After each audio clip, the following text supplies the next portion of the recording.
অন্য সময় ইলিশ মাছ খাওয়া না হলেও এই বর্ষায় কিন্তু কম বেশি সবার বাড়িতেই ইলিশ মাছ আসে। আর ইলিশ মাছ কিন্তু নানান রকমভাবেই তৈরি করে নেওয়া যায়, তবে যেভাবেই রান্না করা হোক না কেন ইলিশ মাছ সবভাবেই কিন্তু খেতে বেশ ভালো লাগে। আজকে আমি তৈরি করেছিলাম সর্ষে দিয়ে ইলিশ ভাপা। গরম ভাতের সাথে এই সর্ষে দিয়ে ইলিশ ভাপা খেতে কিন্তু বেশ ভালো লাগে।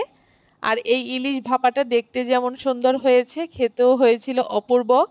কিভাবে খুব সহজে সর্ষে দিয়ে ইলিশ ভাপা তৈরি করেছি আজকে সেই রেসিপি আপনাদের সাথে শেয়ার করব। তার জন্য এখানে আমি 6 পিস ইলিশ মাছ নিয়ে নিয়েছি আর মাছগুলোকে আগে থেকে খুব ভালো করে ধুয়ে পরিষ্কার করে নিয়েছি।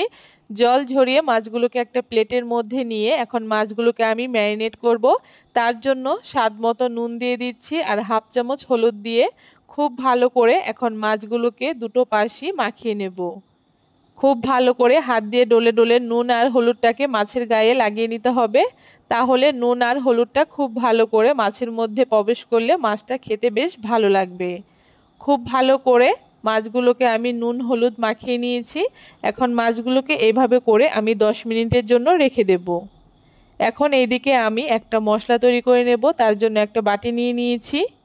এখন বাটির মধ্যে 2 চামচ সাদা সর্ষে, 2 চামচ কালো সর্ষে, স্বাদ মতো 3টে কাঁচা লঙ্কা দিয়ে দিয়েছি। ঝালটা অবশ্যই বুঝে শুনে ব্যবহার করতে হবে, কারণ সর্ষের মধ্যেও কিছুটা ঝাল উঠবে। তারপর এখানে 8-10টা ভাঙা কাজুর টুকরো ব্যবহার করেছি। সামান্য একটু জল দিয়ে এখন খুব ভালো করে মিহি একটা পেস্ট তৈরি করে নেব। এখানে আমি শিলনোড়ায় বেটে মশলাটাকে তৈরি করে নিয়েছি। আপনারা চাইলে মিক্সিতেও পেস্ট করে নিতে পারেন, তবে শিলনোড়ায় যে কোনো মশলা তৈরি করলে খেতে বেশ ভালো লাগে।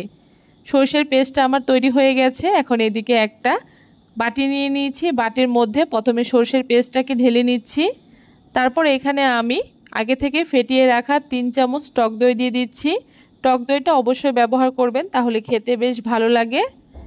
স্বাদ মতো এখানে হাফ চামচ নুন ব্যবহার করছি। নুনটা অবশ্যই বুঝে ব্যবহার করতে হবে, কারণ নুন দিয়ে অলরেডি আমি মাছটাকে ম্যারিনেট করে রেখেছি। তারপর হাফ চামচ হলুদ গুঁড়ো, হাফ চামচ লঙ্কার গুঁড়ো আর হাফ চামচ চিনি দিয়ে দিচ্ছি। চিনিটা অবশ্যই ব্যবহার করতে হবে, যেহেতু এখানে টক দই ব্যবহার করেছি তাই চিনিটা অবশ্যই ব্যবহার করতে হবে। তারপরে এখানে 4 চামচ মতো সর্ষের তেল ব্যবহার করেছি।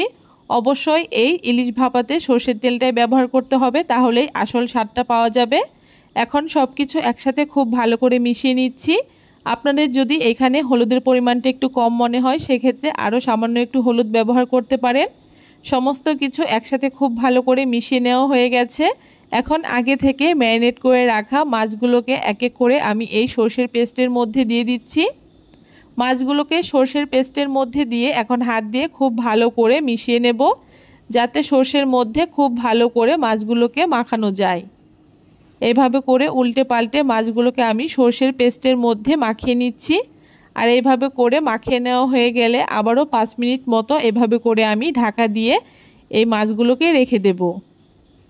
5 মিনিট পরে দেখুন মাছগুলোকে আমি ভাপানোর জন্য এখানে একটা টিফিন কৌটো নিয়ে নিয়েছি। অবশ্যই একটু বড় দেখে টিফিন কৌটো ব্যবহার করার চেষ্টা করবেন, এতে মাছগুলো খুব সুন্দর ভাপানো হয়। এখন এক এক করে মাছগুলোকে আমি টিফিন কৌটোর মধ্যে নিয়ে নিচ্ছি। টিফিন কৌটোর মধ্যে প্রথমে মাছগুলোকে খুব ভালো করে টিফিন কৌটোর তলায় বিছিয়ে দিয়ে তারপরে সর্ষের পেস্টটাকে উপর থেকে দিয়ে দিচ্ছি। এভাবে করে উপর থেকে হাত দিয়ে একটুখানি ছড়িয়ে দিচ্ছি মশলাটাকে। তারপরে এখানে আমি 4-5টা কাঁচা লঙ্কা উপর থেকে দিয়ে দিচ্ছি, এতে ফ্লেভারটা বেশ ভালো হয়। আর আবারও 2 থেকে 3 চামচ মতো সর্ষের তেল উপর থেকে দিয়ে দিচ্ছি। রেডি হয়ে গেছে আমার এই কৌটোটা। এখন উপর থেকে ঢাকনাটাকে আটকে দিচ্ছি। খুব ভালো করে ঢাকনাটাকে চেপে আটকে দিতে হবে, যাতে ভেতরের কোনো বাষ্প বাইরে না বেরোতে পারে। এখন এই টিফিন কৌটোটাকে ভাপিয়ে নেওয়ার জন্য উনানে কড়াই বসিয়ে দিয়ে কড়াইতে 1 কাপ মতো জল দিয়ে একটা স্ট্যান্ড বসিয়ে তার উপরে টিফিন কৌটোটাকে দিয়ে এখন একটা ঢাকনা দিয়ে খুব ভালো করে ঢেকে দিচ্ছি। আর এইভাবে করে ঢাকা দিয়ে মিডিয়াম আঁচে 15 মিনিট মতো আমি এই টিফিন কৌটোটাকে ভাপিয়ে নেব। 15 মিনিট টিফিন কৌটোটাকে ভাপানোর পরে নামিয়ে আমি টিফিন কৌটোটাকে ঠান্ডা করে নিয়েছি। আর টিফিন কৌটোটা ঠান্ডা হওয়ার পরে ঢাকনাটা আমি খুলে নিয়েছি। আর দেখতেই পারছেন সর্ষে দিয়ে এই ইলিশ ভাপাটা কতটা সুন্দর হয়েছে। দেখতে যেমন সুন্দর হয়েছে, খেতেও হয়েছে অপূর্ব।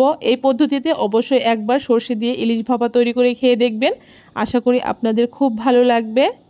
কেমন লাগলো আজকে খুব সহজ পদ্ধতিতে সর্ষে দিয়ে এই ইলিশ ভাপার রেসিপিটা অবশ্যই কমেন্ট করে জানাতে ভুলবেন না। ভিডিওটা ভালো লাগলে অবশ্যই সবার সাথে বেশি বেশি করে শেয়ার করে দেবেন। আর আমার চ্যানেলে নতুন বন্ধু থাকলে অবশ্যই চ্যানেলটাকে সাবস্ক্রাইব করে দিয়ে পাশে থাকা বেল আইকনটি প্রেস করে দেবেন। আজ এ পর্যন্তই, ভালো থাকবেন, ধন্যবাদ।